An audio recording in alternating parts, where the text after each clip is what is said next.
우리 하나님 은혜가 온 성도들에게 함께하기를 바랍니다. 아멘.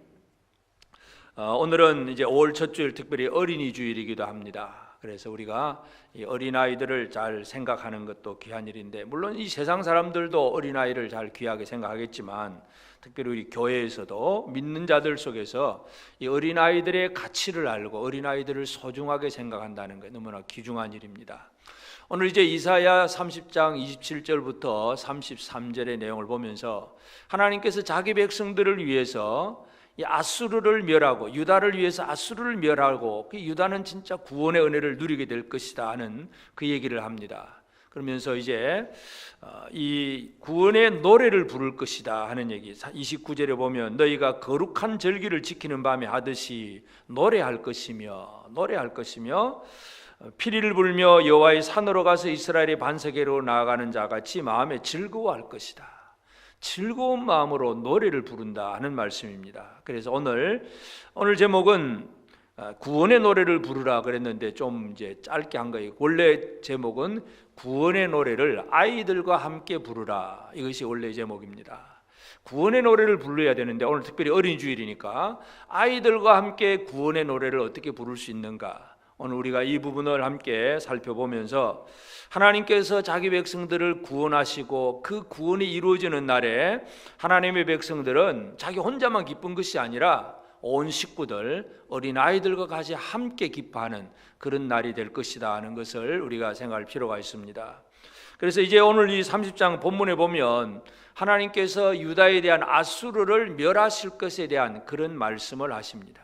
그래서 이 아수르를 멸하시기 위해서 하나님이 하신 일은, 첫 번째는 27절에서는 보라 여호와의 이름이 원방에서부터 오되, 여호와의 이름이 원방에서 멀리서부터 여호와의 이름이 온다, 그렇게 말씀을 합니다. 그래서 이 아수르를 멸한다고 할 때에, 물론 이 아수르를 멸하는 실제적인 그 어떤 사건은 바벨론이 일어나서, 느부갓네살 바벨론이 일어나서 아수르를 이제 멸망시키게 되겠지만, 그러나 이제 하나님 편에서 볼 때에는 제일 첫 번째 하나님께서 하시는 것은 원방 멀리에서부터 여호와의 이름이 온다, 그렇게 표현을 합니다. 우리가 이름이라고 하는 것은 우리 모두 다 각자 다 이름이 있잖아요. 이름은 바로 우리 자신을 표현하는 거예요. 그 존재 자체를 표현하는 것이 바로 이름입니다. 그래서 여호와의 이름, 하나님께서는 하나님 스스로의 이름을 사람들에게 계시를 해 주셨습니다. 이름이 온다는 것이 어떤 의미가 되는가를 우리가 한번 살펴야 되는데, 하나님께서 처음에는 이제 그냥 사람들의 입장에서 전능한 분, 강한 능력의 하나님, 뭐 그런 정도로만 생각을 했는데, 모세에게 특별히 하나님께서는 자신의 이름을 얘기합니다. 누가 나를 애굽에 보냈다고 할까요? 나를 보내신 분이 누구라고 말해야 됩니까? 하고 모세가 질문할 때에 나는 나다 하는 그 얘기예요. I am who I am. 나는 나다. 이거예요. 스스로 있는 자, 여호와라는 단어. 이제 이 구약 성경 출애굽기에 보면 하나님께서는 모세에게 여호와라고 하는 이름을 제일 먼저 가르쳐 주셨습니다. 나는 누구냐? 스스로 있다. 그리고 하나님은 스스로 계신 분이요. 이 세상의 모든 신들, 우상은 뭐예요? 누군가가 만들어 놓은 거예요.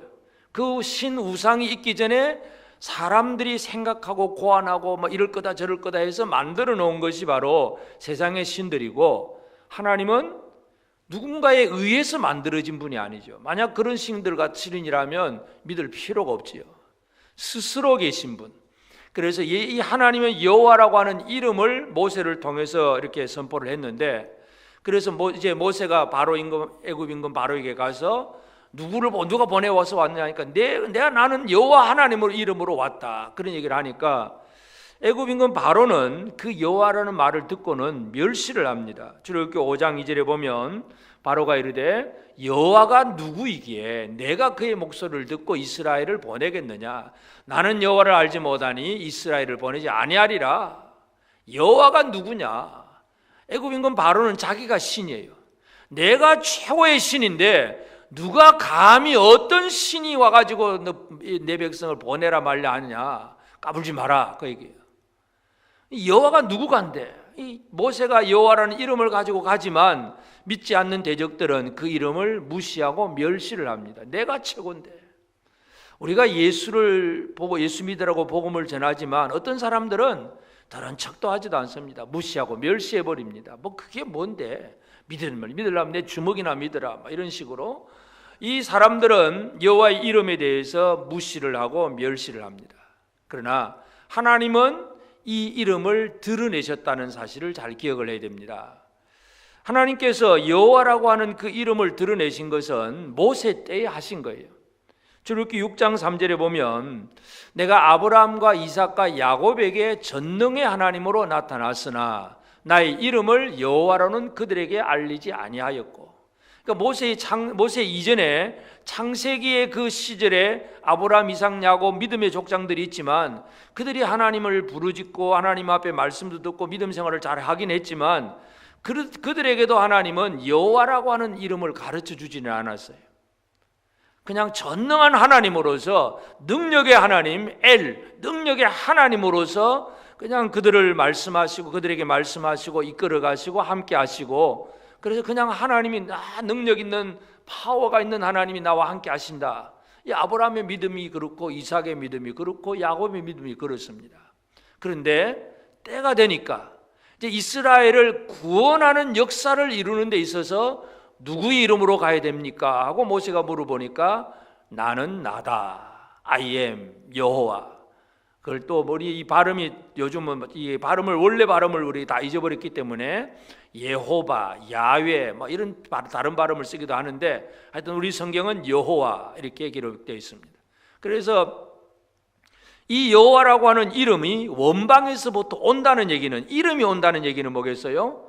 자, 모세가 그 이름 들고 애굽으로 갔어요. 그러니까 애굽 임금 바로의 입장에서는 그 이름이 온 거예요. 그 이름이 왔는데 자기는 모르니까 무시하고 멸시를 합니다. 그랬다가 어떻게 됩니까? 그 이름을 무시하고 멸시하고 그때부터 10가지 재앙이 내리기 시작하잖아요. 나일 강물이 피로 바뀌는 이 재앙부터 시작해서 개구리가 튀어오르고 이 티끌이 이가 생기고 온 애굽에 파리떼가 가득하고, 하여튼 10가지의 재앙이 진행이 되고 마지막 10번째는 장자까지 죽잖아요. 그 이름은 어떤 이름이냐? 자기 백성들에게 되는 구원의 이름이고 대적들에게는 심판의 이름이에요. 그러니까 여호와 이름이 온다는 얘기는 자기 백성을 구원할 자가 온다는 얘기고, 또 대적의 입장에서는 우리를 멸할 자가 온다는 그런 이름이 되는 것입니다. 이름이 온다는 얘기는 두 가지 의미를 가지고 있습니다. 그래서 구원의 이름이고 심판의 이름입니다. 이것이 하나님 여호와의 이름이 온다라는 그런 얘기고, 그리고 그 이름이 와서 그 다음에 여호와의 목소리가 들립니다. 31절에 보면 여호와의 목소리에 아수르가 낙담할 것이며, 이름만 오는 것이 아니라 이제 하나님의 말씀, 소리가 들립니다. 근데 이 소리가 어떤 것이 소리냐 하면 30절에 보면 여호와께서 그의 장음한 목소리를 듣게 하시며 혁혁한 진노로 그의 팔에 치심을 보이시되 맹렬한 화염과 폭풍과 폭우와 우박으로 하시리니, 여호와의 목소리가 사람 목소리처럼 들리는 것이 아니라 여기 보면 뭐라고 나타납니까? 맹렬한 화염, 아주 맹렬한 화염. 우리가 얼마 전에 강원도 산불이 좀 크게 한번 났잖아요. 산불을 쳐다보면서 여러분이 기분 좋다고 생각했습니까? 두려움을 느꼈습니까? 큰일 났다, 어쩔고. 뭔가 이 맹렬한 화염을 바라볼 때, 원래 TV에서 보니까 별로 나하고는 지금 당장에 가깝지 않으니까 안심하고 있는 사람도 있겠지만, 예를 들어서 우리 집에 불이 났다, 우리 아파트에 불이 났다, 이러면 어떻게 되겠어요? 큰 두려움이에요. 맹렬한 화염이 두려움이죠.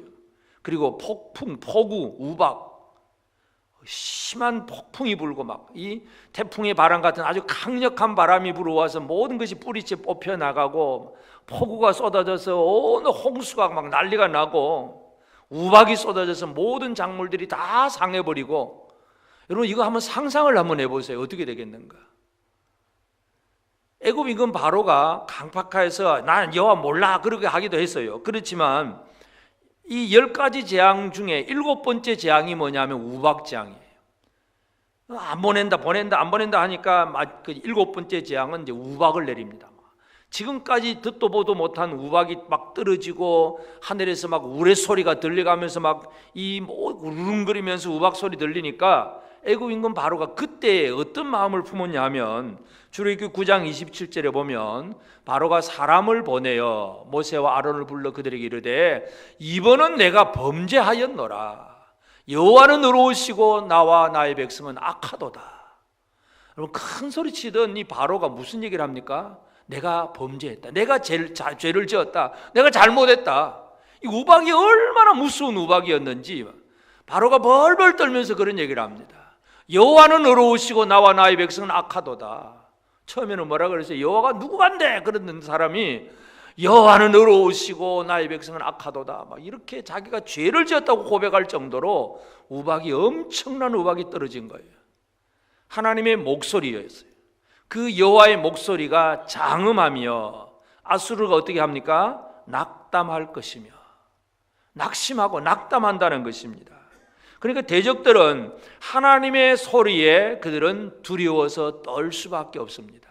이 낙담한다 그런 얘기. 그래서 하나님의 이름이 오고 하나님의 소리가 들려질 때에 결국은 이 아수르가 낙심을 하고 낙담을 하게 되고 절망을 하게 됩니다. 그런데 그렇지만 이제 반대로 그러나 이 아수르나 그런 대적들은 그렇게 낙담을 하겠지만 하나님의 백성들은 어떻게 되느냐? 유다는 29절에 너희가 거룩한 절기를 지키는 밤에 하듯이 노래할 것이며 거룩한 절기를 지키는 밤에 하듯이. 거룩한 절기가 무슨 절기냐 하면 바로 유월절 얘기입니다. 이스라엘 백성들이 애굽에서 처음에 나오기 직전에 애굽의 장자가 이제 죽게 될 때에 어린 양 한 마리를 잡아서 이 문에다가 양의 피를 칠하고 그리고 그 집안의 식구들이 다 모여가지고 그 밤에 양의 고기를 구워 먹고 무교병과 쓴나물을 먹으면서 유월절을 지냅니다. 유월이라고 하는 것은 패스오버, 통과해서 넘어간다 그런 개념이에요. 그러니까 5월 6월 숫자 6월이 아니고 6월 흘러가고 넘어가 버렸다는 그런 개념이에요. 이게 유월절인데 그때에는 온 가족이 다 모이는 거예요. 어른들만 유월절을 지키는 게 아니라 이 유월절은 온 가족이 다 모입니다. 자, 그러면 이스라엘 집집에 사람들이 전부 유월절을 지키고 있습니다. 그러면 그날 밤에 이루어지는 사건이 뭐겠어요? 심판의 천사가 칼을 들고 문 밖에 어린 양의 피가 없는 집에는 다 들어갑니다. 들어가서 어떻게 해요? 장자를 다 죽입니다. 애굽 임금 바로의 장자부터 시작해서 아주 하찮은 종들의 집의 장자까지 하여튼 애굽의 모든 집의 장자를 다 죽입니다. 자, 그러면 유월절을 지키고 있는 이스라엘 백성들은 지금 양고기 구워 먹고 무교병 먹고 쓴나물을 먹지만 그들은 지금 어떻게 되고 있는 거예요? 모여서 큰아들을 한번 쳐다보세요. 여러분 한번 생각해 보세요. 큰아들, 지금 큰아들이 어떤 상태예요? 죽어야 되는데 안 죽고 살잖아요. 죽어야 되는 아들이 안 죽고 사는 것을 바라본 그 식구들의 마음, 그것이 뭐겠어요? 즐거움이고 기쁨이고 안도감이고 얼마나 할렐루야 찬양이 나오겠어요. 옆집에는 막 아들 죽었다고 막 통곡 소리가 나오는데 우리 아들은 아무 문제가 없어요. 그렇다고 아이고 잘 죽었다 그렇게 말할 수는 없겠지만 하여튼 우리 아들은 이 장자는 안 죽고 살아있잖아요. 이게 얼마나 큰 기쁨이고 즐거움이겠어요. 이것이 거룩한 절기를 지키는 밤에 하듯이 노래할 것이며 하나님께서 자기 백성들을 사랑하심으로 그 거룩한 밤의 절기에 온 식구들은 모여서 노래를 하게 됩니다. 출애굽기 12장 3절에 너희는 이스라엘 온 회중에게 말하여 이르라. 이달 열흘에 너희 각자가 어린 양을 잡을지니 각 가족대로 그 식구를 위하여 어린 양을 취하되. 한 사람이 아니야. 각 가족이 그렇게 유월절을 지키는 거예요. 구원은 하나님의 백성 한 가족, 어른들뿐만 아니라 그 안에 어린아이들까지 포함되어 있다는 것, 이것을 우리가 기억을 해야 됩니다. 그래서 이 거룩한 절기를 지키는 그 밤에 이스라엘은 안 죽고 살아남은 장자를 바라보면서 기쁨의 노래, 구원의 노래를 부르는 것입니다. 우리는 하나님 앞에서 우리가 구원의 노래를 왜 부르느냐?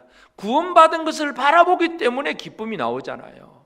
다 옆집도 죽고 우리 집도 죽고 다 죽어버리면 기쁨이 안 나오죠. 이 애굽의 사람들, 애굽 집집에 막 장자가 죽어서 막 통곡이 터져 나오는데, 아니 이스라엘 사람들의 집에는 장자가 안 죽습니다. 아무 문제도 없어요. 끄떡없어요. 양고기 맛있다고 묻고 오히려. 그러니 큰 기쁨의 소리가 나올 수밖에 없습니다. 바로 그 기쁨을 지금 이사야 선지자가 얘기를 하는 거예요. 유다 앞에 아수르가 이렇게 망하게 될 것이고 너희는 이렇게 기쁨의 노래를 부르게 될 것이다.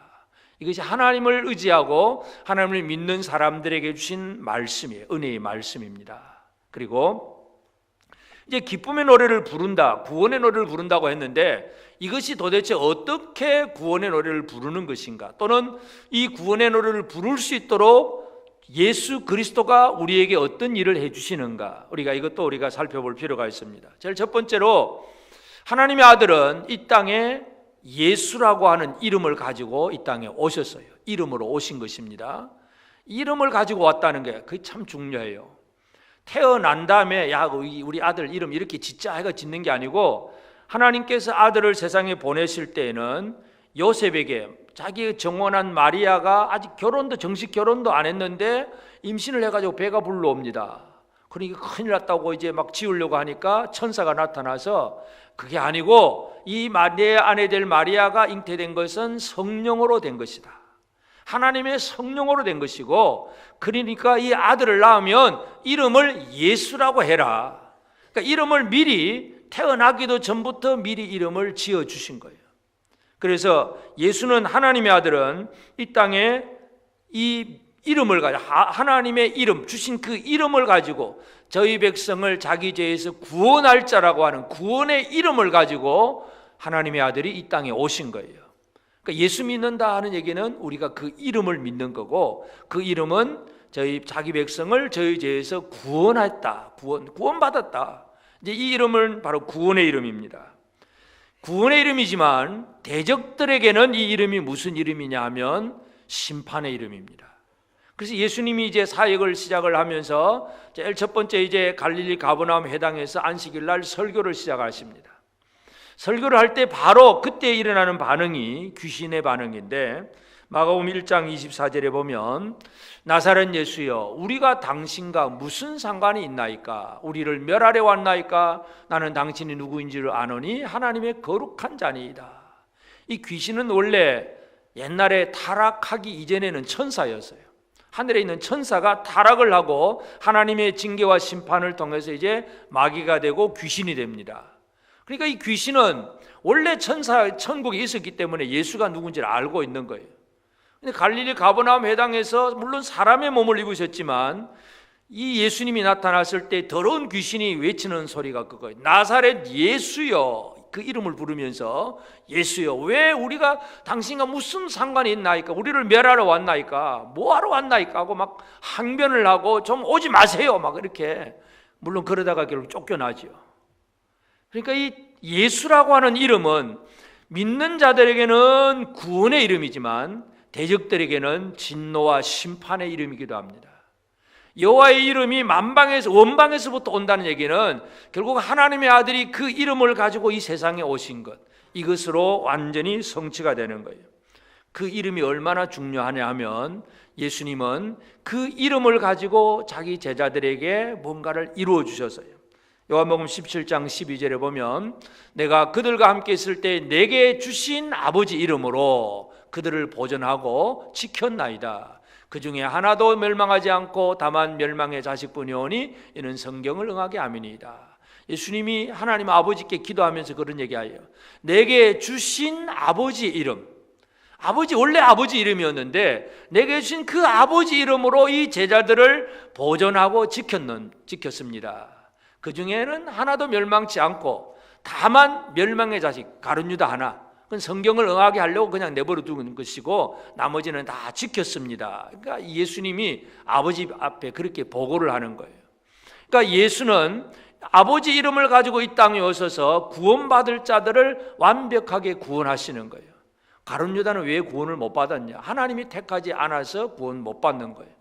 그래서 예수라고 하는 이름을 가지고 하나님의 아들이 이 땅에 왔을 때에 그것은 믿는 자에게는 구원의 이름이고 대적자들에게는 진노와 심판의 이름입니다. 그래서 예수님은 이 땅에 아버지의 이름을 가지고 오셨다 하는 사실, 이것이 이제 여호와의 이름이 원방에서 왔다 하는 그 말씀을 성취하는 내용이고, 또 여기 보면 이제 여호와의 목소리, 하나님의 목소리, 혁혁한 위험찬 그 목소리를 이 아수르가 듣고 낙심을 한다 그랬어요. 아수르가 낙심하는 거하고 우리의 대적이 옛날에 고대 사회에 아수르가 낙심당했던 우리하고는 별 상관이 없잖아요. 아주 몇천 년 전 얘기니까. 그럼 우리의 대적들이 낙심할 만한 소리가 뭐냐? 이걸 우리가 잘 이해를 할 필요가 있습니다. 우리의 대적들은 바로 악하고 들어온 사탄이고 마귀입니다. 그래서 예수님이 하신 일이 뭐냐 하면, 우리가 성경을 잘 읽어보면 예수님은 큰 소리를 외쳤습니다. 미리 좀 핸드폰 다 끄시고 그렇게 다 예배 잘 들으셔야 됩니다. 자, 예수님이 큰 소리예요. 큰 소리. 지금 이 말씀 앞에 자꾸 막 이상한 소리가 들리는 거예요. 그게 사탄의 장난인데, 하여튼 예수님이 큰 소리를 치세요. 복음서에 읽어보면 예수님이 큰 소리를 2번을 치세요. 아주 큰 소리를 치세요. 큰 소리를 치셨다 그래요. 첫째는 언제 치셨냐 하면 나사로의 무덤 앞에서 큰 소리를 치셨고, 그리고 마지막으로는 십자가에서 달려 돌아가실 때에 아버지께 자기 영혼을 부탁하면서 큰 소리를 칩니다. 누가복음 23장 46절에 보면 예수께서 큰 소리로 불러 이르시되 아버지, 내 영혼을 아버지 손에 부탁하나이다 하고 이 말씀을 하신 후 숨지시니라. 영혼을 아버지 손에 부탁합니다. 죽음 앞에서 지금 큰 소리 치는 거예요. 근데 나사로의 무덤 앞에서도 큰 소리를 쳤습니다. 요한복음 11장 43절 이 말씀을 하시고 큰 소리로 나사로야 나오라. 여러분, 예수님이 십자가의 죽음 앞에서 그리고 나사로의 무덤 앞에서 큰 소리 치시는 거예요. 이 큰 소리가 무슨 얘기겠습니까? 결국은 이 소리로 말미암아 무엇이 이루어졌나 하는 것을 우리가 이해할 필요가 있는데, 죽은 나사로가 살아나옵니다. 죽은 나사로가 배로 세마포로 둥둥 말하고 그냥 시체 눕혀놨는데 일어나서 그냥 걸어 나오는 거예요. 결국 이 큰 소리는 무엇을 이기는 큰 소리입니까? 사망의 권세를 이기는 소리가 큰 소리예요. 예수님의 큰 소리. 이것은 바로 모든 대적들이 낙담할 만한 소리라는 얘기예요. 사탄이 낙담하는 소리는 예수님의 큰 소리입니다. 우리는 예수로 말미암아, 큰 소리치는 예수로 말미암아 죽음의 권세를 이긴다는 사실을 우리는 기억을 해야 됩니다. 그것이 바로 우리에게 주신 하나님의 은혜예요. 그래서 이 예수님의 소리는 생명의 소리이긴 동시에 심판의 소리입니다. 죽어있는 우리를 살리는 생명의 소리. 우리는 죽어 있는데 우리가 살아나게 하는 생명의 소리가 예수님의 큰 소리고, 사망의 권세는 자기가 최고라고 생각을 했는데 자기 힘이 아무것도 아니래죠. 아니, 죽은 자가 살아나가는데 이 사망이 뭘 하겠어요? 예수님의 큰 소리는 하나님의 백성들에게는 생명의 소리고 대적들에게는 심판의 소리입니다. 이게 진정한 큰 소리예요. 옛날에 아수르 사람들이 낙담했냐 아니냐 그거 상관없어요. 마귀가 낙담한다. 마귀가 예수님의 큰 소리 앞에 지금도 우리를 억누르고 있는 사탄이 낙담하게 되고 자기가 붙잡았다고 생각하는 영혼을 내어줄 수밖에 없는 것, 이것이 바로 사탄이 낙심하는 거예요. 예수님의 큰 소리는 이와 같이 대적들을 낙담하게 합니다. 또 예수님은 이 거룩한 밤의 절기를 지키는 이 기쁨의 노래, 구원의 노래를 부르는 백성들에게는 어떤 은혜를 주시느냐? 우리가 부르는 구원의 노래, 이 구원의 노래에 대해서 예수님이 하신 것은 그 노래를 온전하게 만들어 주십니다. 노래가 온전하다, 이제 이것도 잘 생각을 해야 되는데, 예수님이 예루살렘 성으로 입성을 할 때에 어린 나귀 새끼를 타고 입성을 하잖아요. 그러니까 어린아이들이 막 종려갈지를 들고 끄끄들고 호산나 찬송을 막 부릅니다. 호산나 찬송을 부르니까 대제사장이나 그 시기하는 사두개인들 어른들은 그것에 대해서 어떻게 그럴 수 있냐고 잠잠히 조용하게 시키라고 그런 얘기를 합니다. 그때 예수님 주신 말씀인데, 마태복음 21장 15절 16절에 보면 대제사장들과 서기관들이 예수께서 하시는 이상한 일과 또 성전에서 소리질러 호산나 다윗의 자손이 하는 어린이들을 보고 노하여 예수께 말하되 그들이 하는 말을 듣느냐. 예수께서 이르시되 그렇다. 어린 아기와 젖먹이들의 입에서 나오는 찬미를 온전하게 하셨나이다 함을 너희가 읽어본 일이 없느냐. 읽어본 일이 없냐. 구약 성경에 있다는 얘기죠. 구약의 시편 8편 2절에 보면 그 내용이 나옵니다. 주의 대적으로 말미암아 어린아이들과 젖먹이들의 입으로 권능을 세우시며 이는 원수들과 보복자들을 잠잠하게 하려 하심이니이다. 원수들과 보복자들을 잠잠하게 하는데 어린아이들의 입에서 나오는 찬송, 찬미를 온전하게 한다는 얘기죠. 그럼 찬송이 온전하다는 얘기가 뭐가 되겠습니까? 우리가 열심히 불렀는데 그 부른 내용이 이루어지지 않으면 그것은 온전한 찬송이 아닙니다. 예를 들어서 당신이 복을 받을 겁니다. 뭐 하나님 은혜 있을지어다. 뭐 여러 가지 내용의 노래를 할 수가 있습니다. 근데 우리는 입에서는 그렇게 얘기를 했는데 그게 아무것도 안 이루어지면 그 찬송은 온전한 찬송이 아니에요. 예수님의 역할이 뭐예요? 우리가 부르는 구원의 노래가 이루어지게 하시는 분이 바로 예수님이에요. 그래서 우리의 노래를 온전케 하시는 거예요. 어린아이들이 호산나 찬송을 부릅니다. 지금 곧 우리를 구원하소서 하고 이 호산나 찬송을 불렀을 때에 대제사장이나 서기관들은 그것 가지고 막 시비를 붙는데 예수님은 이 어린아이 젖먹이 입에서 나오는 그 권능을 세우신다는 것, 그 찬미를 온전케 한다는 것, 원수들 보복자들을 잠잠하게 하고 이 권능을 세우는 것, 이거 읽어보지 못했냐? 이 어린아이 찬송은 내가 온전케 할 거다. 예수님이 죽으시고 부활하심으로 그 찬송은 온전해집니다. 바로 그 얘기. 그러므로 오늘 우리는 뭐예요? 우리가 구원의 노래를 부릅니다. 우리는 성경에 기록된 말씀을 따라서 아니면 이미 지어진 어떤 찬송을 가지고 열심히 구원의 감격을 가지고 노래를 부릅니다. 그런데 내가 불렀던 그 노래의 내용을 누군가가 이루어주지 않으면 우리의 노래는 늘 불완전합니다. 그런데 예수님은 어떤 분입니까? 그 노래를 온전케 하시는 분이에요. 예수 때문에 우리의 노래는, 우리의 기쁨의 노래는 결코 헛된 찬양이 아니라는 얘기입니다. 이것이 거룩한 밤에 부르는 절기, 그 구원의 기쁨의 노래입니다. 예수님은 하나님의 아들로서 아버지 이름을 가지고 이 땅에 오셨고 사망의 권세 앞에서 큰 소리를 치셨고 그리고 믿는 자들이 받은 구원의 감격을 가지고 부르는 그 노래를 온전하게 만들어주시는 분이 바로 예수 그리스도입니다. 그러므로 이제 오늘 우리는 특별히 이제 어린이 주일입니다. 그래서 우리는 우리의 아이들과 함께 구원의 노래를 부를 수 있어야 됩니다. 우리 어른들이 가지고 있는 신앙, 자기 개인적인 신앙을 가지고 뭔가를 구원의 노래를 부른다고 하지만 그것으로 끝나면 안 되고 어린 아이들과 더불어 함께 구원의 노래를 어떻게 부를 수 있는가? 그래서 어린 아이들을 위해서 우리 어른들이 할 일이 무엇인가? 오늘 우리가 이 부분을 한번 잘 생각할 필요가 있습니다. 첫째는 이 아이들이 예수라고 하는 그 이름을 제대로 알고 그 이름을 영접하고 그 이름을 믿을 수 있도록 도와주어야 합니다.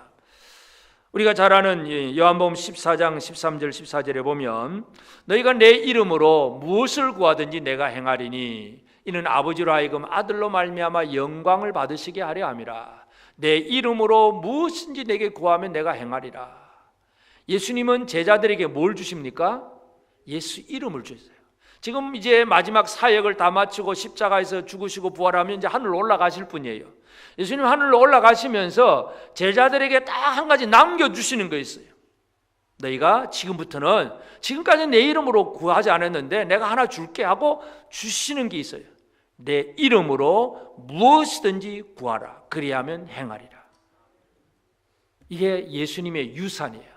상속에 예수님이 제자들에게 물려주신 거예요. 여러분은 여러분의 아이들 아니면 손자들에게 뭘 물려주시려고 애를 쓰고 계십니까? 크고 좋은 집을 물려주시겠습니까? 아주 액수가 많이 들어있는 통장을 하나 물려주시겠습니까? 물론 그것도 물려줄 수도 있습니다. 그러나 진짜 중요한 재산이 뭡니까? 아버지 하나님 앞에 나가서 기도할 수 있는 예수 이름을 물려준다는 것, 그것이 최고의 유산입니다. 이 좋은 유산을 물려주게 되기를 바랍니다. 여러분 돈 물려줘도요 물려받은 돈 가지고 허랑방탕한, 오히려 더 나쁜 그냥 잘못돼가는 그런 후손들이 얼마나 많은지 모릅니다. 잘 사용하면 다행인데 그렇게 안 되는 경우가 너무 많고, 그래서 사람들은 뭐 지식을 물려주려고 공부를 많이 시키고 학원도 보내고 뭐 하여튼 건강을 위해서 뭐든지 다 해주려고 애를 쓰잖아요. 근데 진짜 우리의 아이들에게 뭘 물려줘야 되냐? 예수 이름을 물려줘야 됩니다. 우리 아이들이 예수 이름 가지고 기도할 수 있고 예수 이름으로 사역할 수 있도록 그렇게 물려줘야 돼요. 그것이 바로 우리의 아이가 내 아이가 아니라 하나님의 아이가 되게 하는 것입니다. 요한복음 1장 12절에 영접하는 자, 곧 그 이름을 믿는 자들에게는 하나님의 자녀가 되는 권세를 주셨으니. 언제나 우리는 우리 집 안에 있는 아이를 바라보면서 내 아들, 내 딸, 내 자식으로만 생각하면 안 됩니다. 물론 당연히 내 아들, 내 딸이긴 합니다. 그러나 진짜 중요한 건 뭐예요? 하나님의 자녀가 되는 것, 하나님의 자녀가 되게 하는 것. 그렇게 되기 위해서는 예수 이름을 알려주고 예수 이름을 보고 듣고 믿을 수 있도록 그렇게 보여주는 것이 바로 오늘 우리 어른들이 할 일입니다. 우리 어른들이 아이들에게 뭘 물려줄까? 내가 가진 유산이 뭔가를 한번 잘 생각해 보시기 바랍니다. 다른 거 아무리 많은 걸 물려줘도 예수 이름을 물려주지 못하면 그러면 부모로서의 실패예요. 영적인 부모로서. 그래서 우리는 우리 아이들이 예수 이름을 알고 믿을 수 있도록 돕는 것, 이것이 우리 부모의 사명입니다. 또 한 가지는 아이들이 하나님의 소리를 믿음으로 들을 수 있도록 도와주고 가르쳐주고 인도해 주는 것, 이것도 우리가 해야 할 일입니다. 복음은 하나님을 대적하는 자들에게는 심판의 소리고 구원받을 자들에게는 생명의 소리입니다. 그런데 이 세상에는 하나님의 소리만 있는 것이 아니라 하와를 유혹하던 뱀의 소리처럼 지금도 유혹하는 소리가 너무너무 많습니다. 우리 아이들이 지금 듣는 소리가 얼마나 많을까요? 지금도 그냥 게임에 빠져 있고 스마트폰에 빠져 있어 가지고 하나님의 소리에 관심도 없어. 그냥 이 세상의 소리, 이걸 하면 좋다, 이걸 하면 잘 된다, 늘 그 얘기만 듣고 살고 있어요. 이 유혹의 소리에 빠져 있는 아이들에게 하나님의 말씀을 들을 수 있도록 부모가 역할을 제대로 해야 됩니다. 근데 어린 아이들은 말씀을 듣고 싶어도 잘 모를 때가 있습니다. 그때 역할이 중요해요. 그것은 바로 엘리 제사장이 사무엘에게 했던 얘기인데, 사무엘상 3장 9절에 보면 엘리가 사무엘에게 이르되 가서 누웠다가 그가 너를 부르시거든 내가 말하기를 여호와여 말씀하옵소서 주의 종이 듣겠나이다 하라 하니 이에 사무엘이 가서 자기 처소에 누우니라. 처음에 하나님께서 어린 사무엘을 불렀잖아요. 근데 사무엘이 사무엘아 사무엘아 하니까 예 하고 그냥 엘리 제사장에게로 갔어요. 제사장님 불렀습니까? 아니야 나 잔다, 안 불렀어, 그냥 가서 자. 두 번, 세 번을 그럽니다. 그때서야 엘리가 깨닫습니다. 아, 이거는 하나님께서 사무엘을 부르시는구나. 그리고 나서는 엘리가 사무엘에게 이제 하나님 부르시면 요렇게 대답해라 하고 가르쳐주는 내용이요. 그가 너를 부르시거든 네가 말하기를 여호와여 말씀하옵소서 주의 종이 듣겠나이다. 여러분, 엘리 제사장은요 영적인 면에서 단점도 많아요. 자녀 교육을 잘 못한 단점도 많은데 사무엘에게 있어서는 너무나 정확한 이 하나님의 말씀을 들을 수 있는 그 방법을 가르쳐 주었어요. 이게 오늘 부모에게 있어서 중요합니다. 우리의 아이들이 하나님의 음성을 들을 수 있도록 가르쳐 줘야 됩니다. 하나님의 음성은 이런 것이고 이 음성 앞에 우리는 말씀하옵소서 듣겠나이다, 순종의 자세로 들어야 된다는 것, 이것을 가르쳐 주는 것이 이 자녀를 든든하게 하는 겁니다. 낙심하지 않게 만드는 거예요. 그래서 우리의 아이들이 하나님의 소리를 믿음으로 들을 수 있도록 우리가 역할을 잘 감당해야 합니다. 그리고 이제 우리는 이 아이들도 구원의 노래를 부를 수 있도록 해줘야 됩니다. 어른만 부르는 게 아니고 아이들도 구원의 노래를 부를 수 있도록. 구원받은 그 백성들, 이스라엘 백성들이 6월절 밤에 온 식구들이 다 모여 앉았잖아요. 안 죽고 살아남는 그 장자를 보면서 그저 모든 식구들이 기뻐하고 즐거워합니다. 온 식구들이 함께 노래 부릅니다. 그래서 이 온 식구들이 함께 노래를 부르는 것, 이 노래를 들려주고 가르쳐줘야 돼요. 그러니까 어른들이 할 일은 뭐예요? 아이들에게 설명해 주는 거죠. 오늘 밤에 심판의 천사가 집집마다 들어간다. 그러나 우리는 이 어린 양의 피를 찍어서 저 문 밖에 칠을 해놓았기 때문에 어린 양 피 때문에 심판의 천사는 우리에게 못 들어온다. 이 얘기는 이제 유대인들이 하는 얘기고 우리가 할 일이 뭐예요? 예수 그리스도 십자가로 말미암아 우리는 구원받은 사람들이다.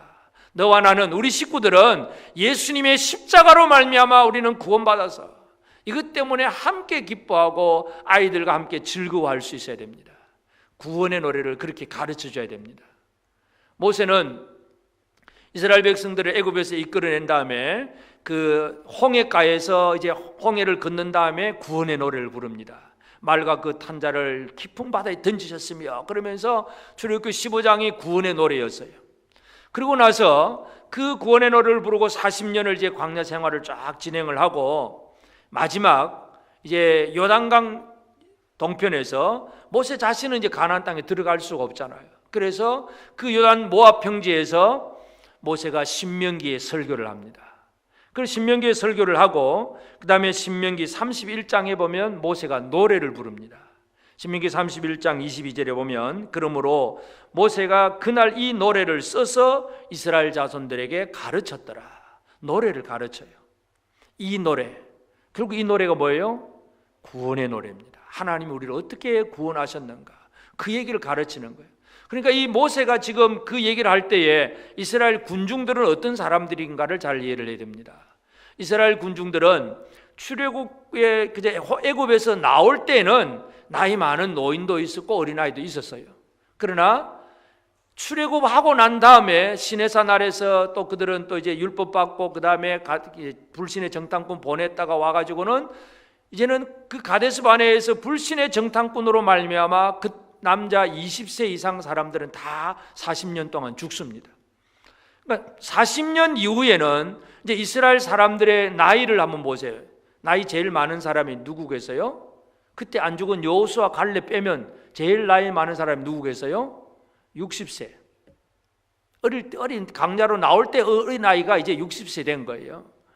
40년 지나서 40세가 되고, 그래서 이 40세가 되는 것, 이 어린아이부터 이 40세, 60세가 아니라 40세 이하인데 이 아이들을 이제 아직 젊은이잖아요. 모세는 나이가 몇 살입니까?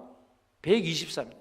120세 아버지 같은 이 할아버지, 아버지 같은 분이 이 광야 40년의 생활을 지나면서 그 애굽에서 나올 때에 19살짜리는 이제는 뭐 59세, 60세가 될 것이고, 애굽에서 태어난 사람들은 전부 40세 이하일 것이고, 하여튼 그런 지금 아무리 나이 많아봐야 그 60세고, 그런 사람들 120세 되는 할아버지가 해주는 게 뭐예요? 노래를 가르치고 있습니다. 구원의 노래를 써서 가르쳤더라. 이거 우리가 해야 할 일입니다. 우리의 자녀들에게 구원의 노래를 가르쳐야 합니다. 하나님은 우리를 이렇게 이끄시고 우리를 이렇게 인도하셨다. 구원의 노래를 가르쳐야 됩니다. 근데 구원의 노래를 어떻게 가르칩니까? 같이 불러야죠. 야, 이런 거야 하고 불러봐 하고 그게 아니라 함께 모여서 같이 불러야 자동적으로 구원의 노래가 전수가 되는 것입니다. 6월절에 그 기쁨은 바로 그렇게 전수가 됩니다. 그래서 오늘 우리는 이 이사야 선지자가 전해주는 하나님의 말씀은 아수르는 멸망을 당하게 될 것이고 유다는 거룩한 밤의 절기처럼 구원의 노래를 부를 것이다. 그러니까 아수르 의지하지 말라는 얘기를 지금 계속 해오고 있는데, 그러니까 우리가 의지할 일은 오직 하나님밖에 없다. 그래서 오늘 특별히 우리는 이 어린이 주일을 보내면서 이 우리의 어린 아이들과 함께 구원의 노래를 부르자. 이것이 우리에게 주신 말씀입니다. 그래서 우리가 먼저 잘 구원의 노래를 부르는 자가 되어야 되고, 우리 아이들이 예수라고 하는 그 이름을 소유할 수 있도록, 그리고 하나님의 목소리, 하나님의 음성을 믿음으로 들을 수 있도록, 그리고 어른들과 어린아이들이 함께 구원의 노래를 부르면서 그 믿음의 유산들이 자연스럽게 전수될 수 있도록 그렇게 해나가는 것이 진정한 성도의 가정이고 복된 가정의 모습입니다. 오늘 우리는 하나님 앞에 우리가 받은 은혜, 나의 것으로 끝나지 말고 우리의 다음 세대, 우리 후세대를 바라보면서 모세가 구원의 노래를 부르고 가르쳐 주듯이 오늘 우리도 이 사역을 잘 감당해서 우리만으로 끝나지 않고 우리의 자손들도 진짜 하나님의 복받은 백성으로 살아갈 수 있도록 그 역할을 잘 감당하는 우리 모두가 꼭 되어지기를 바랍니다. 아멘.